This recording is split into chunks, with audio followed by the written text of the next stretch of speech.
చూడండి, పద్మ విభూషణ్ ఎర, టీడీపీ సేన పొత్తుకు తెర. ఈ పనికి మాలిన వాడి ఉద్దేశం ఒకసారి చూడండి. సాక్షి కథనం ఇంత దారుణంగా కథనం రాస్తారా? నేను చదివి వినిపిస్తా. ఇంత దారుణం. ఇది ఎలా ఉండగా పవన్ తెలుగుదేశం వైపు పోనివ్వకుండా తమతోనే కలిసి ఎన్నికలకు వెళ్లేలా బీజేపీ కూడా పెద్ద ఎత్తులే వేస్తున్నట్టు తెలుస్తుంది. చిరంజీవికి పద్మ విభూషణ్ అవార్డుకు ఎంపిక చేయటం ద్వారా కొనిదెల కుటుంబాన్ని ఇంకో లెవెల్కు తీసుకువెళ్లేందుకు బీజేపీ మార్గం వేసింది. ఇప్పటికే పద్మభూషణ్ అందుకున్న చిరంజీవికి ఇది మరో మెట్టు అన్నమాట. తద్వారా ఆయన పవన్ బీజేపీతో కలిసి ఎన్నికలకు వెళ్లేలా కాషాయ పార్టీ పావులు కదుపుతున్నట్టు భావిస్తున్నారు. ఇది భావిస్తున్నాడంట.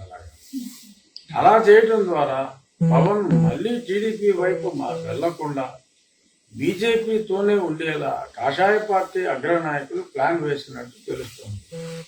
ఇన్ని చేసిన తెలుగుదేశం వేసే ఎంగిలి మెతుకులు కేతకటానికి అలవాటు పడిపోయిన పవన్ బీజేపీ పట్ల సానుకూలంగా ఉంటాడా, మళ్ళీ ఊపుకుంటూ టీడీపీ వైపు వెళ్తారా అనేది ఇప్పటికైతే తెలియటం లేదు. నీకెప్పటికీ తెలియదురా నాయన.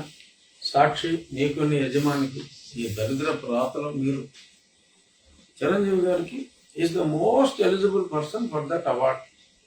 అందుచేత ఇచ్చారు తప్ప ఉచితమైన రాజకీయాల కోసం ఇవ్వాల్సిన అవసరం ఏంటి? ఖచ్చితంగా రేపు మాకు భారతీయ జనతా పార్టీ కూడా ఆల్రెడీ ఎన్డీఏలో పవన్ కళ్యాణ్ గారు ఉన్నారు కాబట్టి డెఫినెట్గా కలవచ్చు. అంతేగాని విడదీసే ప్రయత్నం వాళ్ళు చేస్తున్నారని చెప్పి, అంటే మొన్న జగన్మోహన్ రెడ్డి గారు చెప్పాడు, మేము బీజేపీకి అంశాల వారీగా మద్దతు ఇస్తున్నాం, కానీ ఇప్పుడు దాకా అన్ని అంశాల్లోనూ మద్దతు ఇచ్చారు తప్ప ఏ అంశంలో కూడా మద్దతు ఇవ్వకపోవడం అంటూ లేదు. సో మీరు మద్దతు ఇస్తున్నారు, వారు కూడా మాకు మద్దతు ఇస్తున్నారు అని కూడా మీరు చెప్పారు. ఇదేమన్నా మీకు ఎవరన్నా చెప్పారా? ఎవరైనా చెప్తే చెప్పండి, ఆ పేరు కూడా రాయండి, పలానా వాళ్ళు చెప్పారని కూడా రాయండి. సరే, ఈ ఇష్యూ తర్వాత డీటెయిల్గా టేకప్ చేద్దాం.